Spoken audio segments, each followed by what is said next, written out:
Welcome to Healthier, Happier You, the people working to make it happen. I'm Evan J. Cholfin from Luxhammer, where we help the brands that help you live healthier.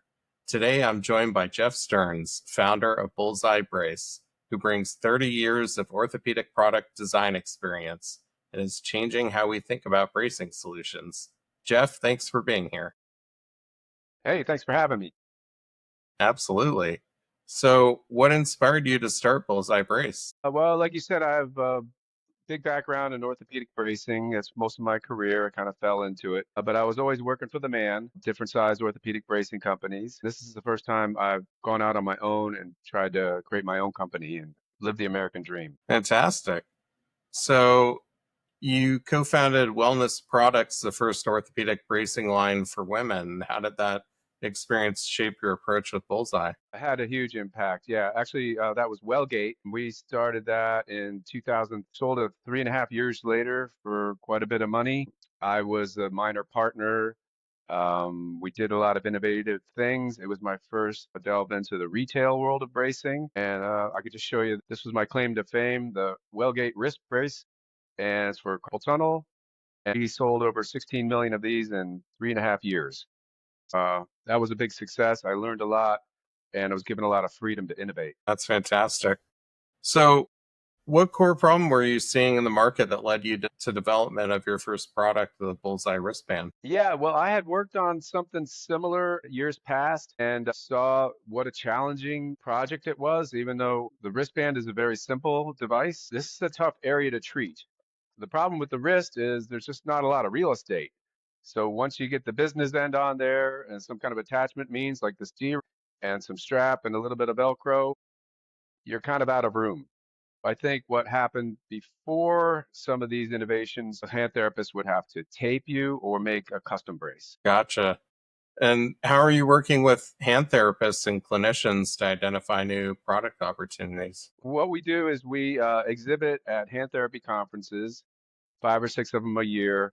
They're around the country and sometimes around the world. We have a survey where we give you a free sample brace, and the therapists love that if in exchange for taking our survey. The last question on every survey, what brace would you like to see Bullseye come out with next? The clinicians who are on the front line seeing patients, we don't know where their unmet needs are. I'm an engineer, but the survey led us to our second device and our third device. And we hope a few more. I got a few things in the hopper now.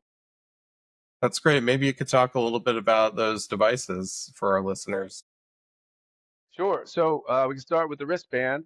It's for ulnar-sided wrist pain. This is your ulnar head, or you might call it the wrist bone. Sometimes we say pinky-sided wrist pain. If you look it up on Google, I had never heard of it before I started working on these projects, but they call it the lower back pain of the wrist because it's very, very common. It's just, like I said, tough to treat. So people don't really know about it. If you go online now, it's also known as a TFCC brace. It's also for DRUJ instabilities.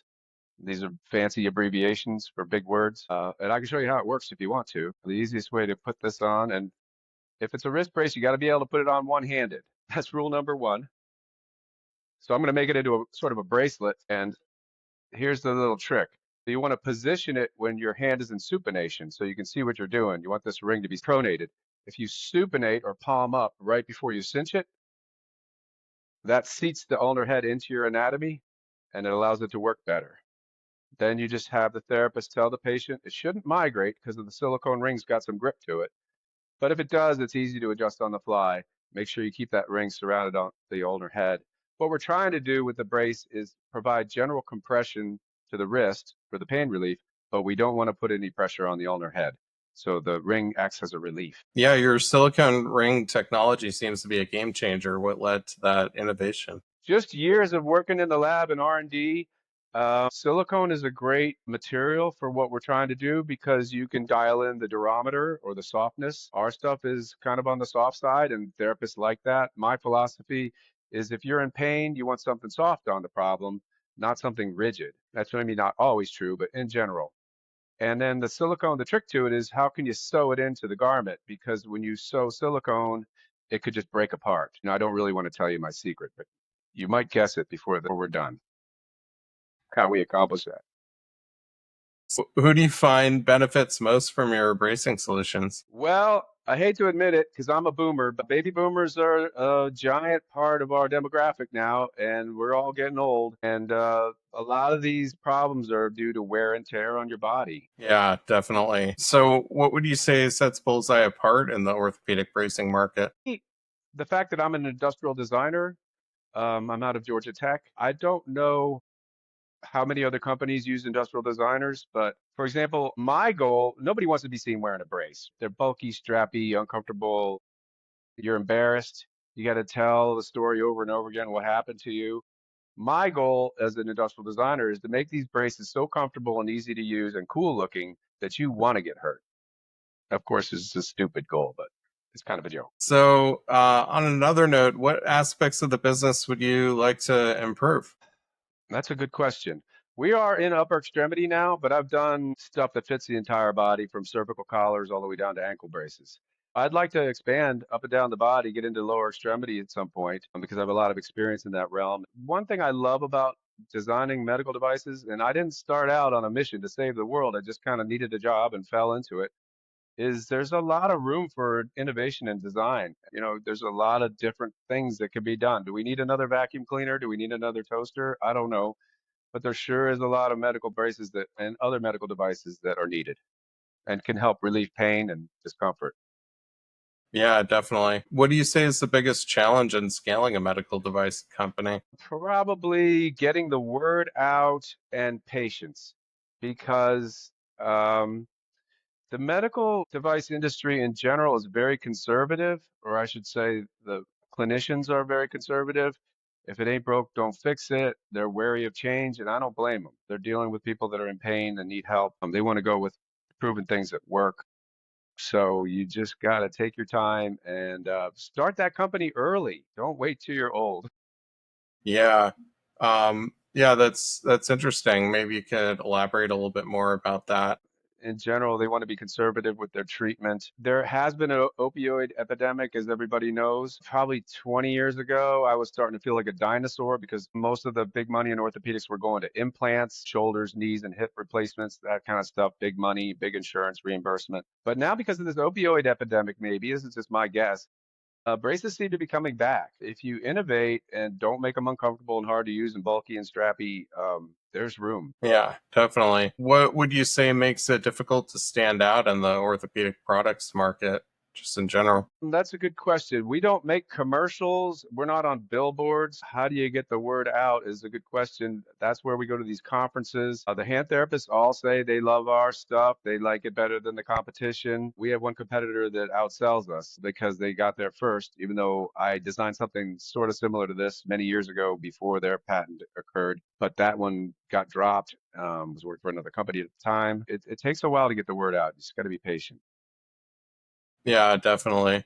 Um, and so, what are your main product development targets for this year? Well, we just launched the thumb maybe 6 months ago. So this is still pretty new, and it's the number one thing in our survey that the therapists were asking for. Recently, I've had a number of hand therapists and one hand surgeon from University of Michigan approach me and say, "Hey, we got some ideas for new stuff. Are you interested in developing it together?" Heck yeah, is the answer. Again, like I said before, I'm in my laboratory down in the dungeon. I don't see patients. What I want to make is where to fill their unmet need. What do they need? What are they seeing?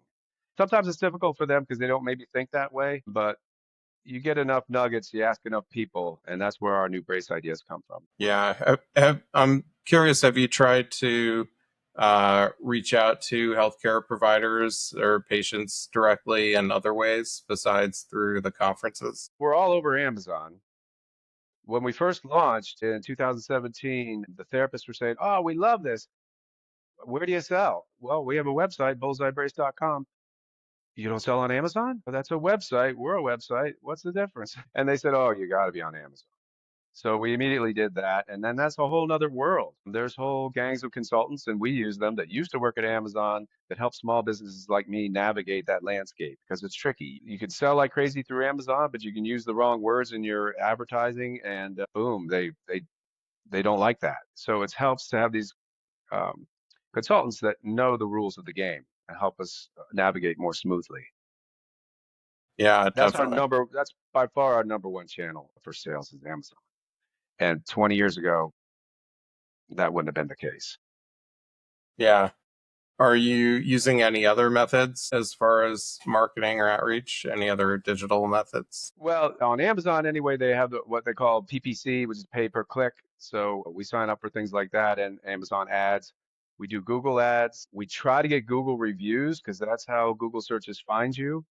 That's usually tricky. We ask for them all the time. People always say yes, but do they really do it and follow through? I mean, I'm guilty of that too. It's tough. Other big things, social media, of course. We make Instagram reels. We're big on LinkedIn. We need to work more on our Instagram presence, Facebook. We're not really on Twitter yet, but that kind of thing. Get into the modern world. Yeah, for sure. So, what would you say is working best in your educational outreach right now? Well, we need more videos. We've done a lot of work on our website, which does have a lot of information, but it really helps to have clinicians make your videos. I have some friends of mine that are hand therapists and they've made some videos for me. The problem is they are super busy. They're understaffed, overworked. That's why, again, the conferences help because that's the only time they really have time to talk to us. I don't know if I Yeah. answered your question. Yeah, no, you definitely did. So, what trends in orthopedic care excite you the most? People are paying attention to what we did at Wellgate. I see a lot of ladies' lines. I see people making braces in this kind of silver gray color, whereas it was all black for a long time. And before that, it was all beige, which is kind of a dingy thing. The bracing department in the drugstore was kind of a dark, dingy corner. Now that they're up front, a lot of companies are taking notice and realizing, hey, this sleepy category is kind of sleepy for a reason.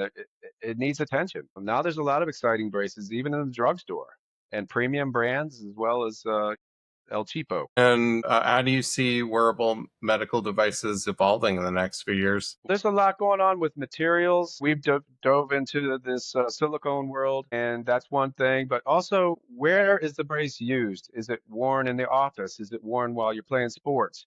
Is it worn all the time? Is it worn while you're sleeping? Using appropriate materials for those things really helps. It's kind of a common sense approach, but a lot of people don't pay attention. There's dozens of different types of Velcro, and Velcro is hook and loop, usually two different things. People don't know that. And they put the wrong kind of Velcro or the wrong combination of hook and loop, and it'll wear out right away because of that, or it won't hold at all. The devil's in the details, and there's a lot of little stuff going on with braces, and these people are in pain when we know that doesn't work for everybody, and that's kind of difficult or challenging because we want to help you, and the hand therapists are all over it.